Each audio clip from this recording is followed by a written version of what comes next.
Hello check. Hello check. Om नमोचे अद्या वेद प्रतिपाद्या.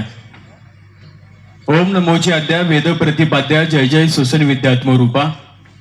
देवा तुची गणेशू सकलार्थ मती प्रकाशू.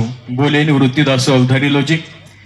खऱ्या अर्थानं मंडळी, ज्या माणसाने आपल्या महाराष्ट्राला महाराष्ट्र हे नाव दिलं ना, तो माणूस खरोखर महान असला पाहिजे. ज्या जगद्गुरु तुकोबा रायांच्या अभंग वाणीतून विचारांचे मळे फुलले, अशा आपल्या जगद्गुरु तुकोबा रायांचा महाराष्ट्र खरोखर महान असला पाहिजे. खऱ्या अर्थानं मुंबईच्या बीडीडी चाळीमध्ये 10 फूट रुंद आणि 10 फूट लांब अशा खोलीमध्ये अभ्यास करून जो माणूस भारतीय राज्यघटनेचा शिल्पकार झाला, अशा डॉक्टर बाबासाहेब आंबेडकरांचा महाराष्ट्र खरोखर महान असला पाहिजे. कोल्हापूरच्या राजर्षी शाहू महाराजांच्या गळ्यामध्ये हिरे माणिक मोत्यांच्या माळा नव्हत्या, तर त्या माणसाच्या गळ्यामध्ये होत्या त्या कवड्याच्या माळा होत्या. आणि कवड्याच्या माळा फार बोलक्या वाटायला लागतात. ज्या माणसाला दुसऱ्याचं आयुष्य सोनेरी बनवायचं असतं, त्या माणसाला स्वतःचं आयुष्य मात्र कवडीमोल मानायचं असतं. ज्या माणसाने दुसऱ्याचं आयुष्य सोनेरी बनवलं पण स्वतःचं आयुष्य मात्र कवडीमोल मानलं, अशा कोल्हापूरच्या राजर्षी शाहू महाराजांचा महाराष्ट्र खरोखर महान असला पाहिजे. ज्या महात्मा ज्योतिबा फुलेंचं आडनाव फुले होतं, पण फुलाच्या सुगंधाप्रमाणे ज्या माणसानं स्वतःच्या कार्यकर्तृत्वाचं तेज चौफेर पसरवलं, अशा महात्मा ज्योतिबा फुले यांचा महाराष्ट्र खरोखर महान असला पाहिजे. आणि खरं तर सिंहाचं काळीच पोलादी छाती, हेच आमचे राजा शोभा छत्रपती. त्या जाणत्या राजा राजाधिराज श्रीमंत योगी छत्रपती शुभा राजांचा महाराष्ट्र खरोखर महान असला पाहिजे. आणि याच छत्रपती शुभा राजांच्या पराक्रमानं, मासाहेब जिजाऊंच्या संस्कारानं आणि जगद्गुरु तुकोबा रायांच्या अभंग वाणीतून पावन पुण्यवान झालेल्या महाराष्ट्राच्या रणझुंजार मायभूमीमध्ये आज मावळ तालुक्यामध्ये पवळेवाडी या ठिकाणी खरं तर या ठिकाणी श्रीराम कलापथक मंडळ पवळेवाडी या कलापथक मंडळाला 100 वर्ष पूर्ण होत आहेत. आणि हा शताब्दी सोहळा एवढ्या मोठ्या थाटामाटामध्ये या ठिकाणी साजरा केला जातोय.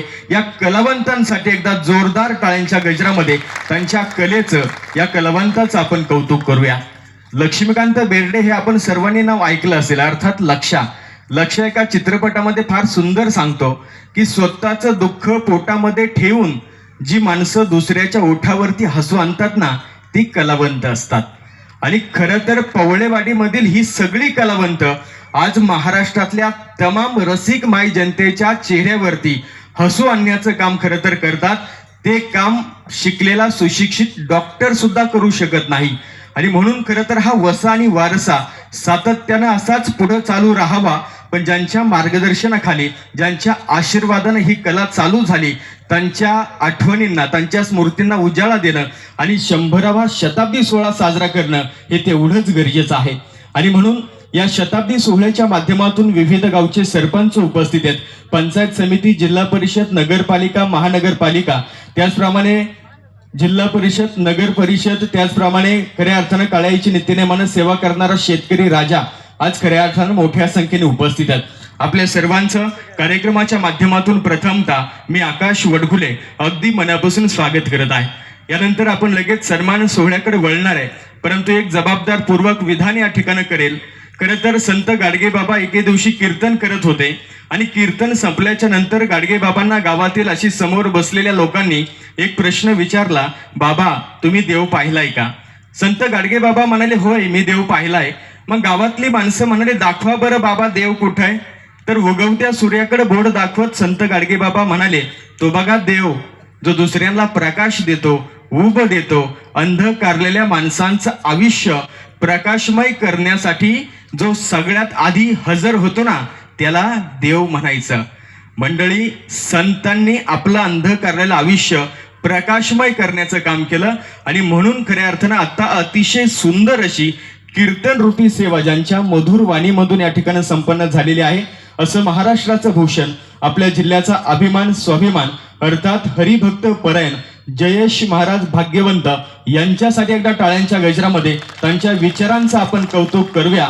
कारण महाराज, महाराष्ट्रामध्ये बरं बोलणारी महाराजांची संख्या प्रचंड आहे, पण खरं बोलणाऱ्या महाराजांची संख्या मात्र कमी आहे. पण तुम्ही बरं बोलण्यापेक्षा खरं बोलला, याचा आनंद आमच्या पवळेवाडीकरांना जास्तीचा आहे.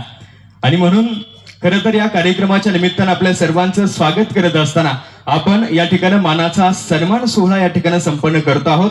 हरिभक्त परायण जयेश महाराज भाग्यवंत यांचा आपण सन्मान या ठिकाणी संपन्न करतोय. तरी महाराजांना सन्मानित करण्यासाठी विनंती केली जाते, ज्यांच्या छत्रछायेखाली आणि खऱ्या अर्थानं ज्यांच्या आशीर्वादानं खरं तर श्रीराम कलापथक मंडळ सुरू झालं, अर्थात गुरुवर्य वैकुंठवासी शंकर महाराज रसाळ यांचे सुपुत्र पुंडलिक बापू शंकर महाराज रसाळ यांच्या शुभ हस्ते आपण हा मानाचा सन्मान संपन्न करतोय. तरी हरिभक्त परायण जयेश महाराज भाग्यवंत यांना विनंती, आपल्या सन्मानाचा आपण या ठिकाणी स्वीकार करायचा आहे.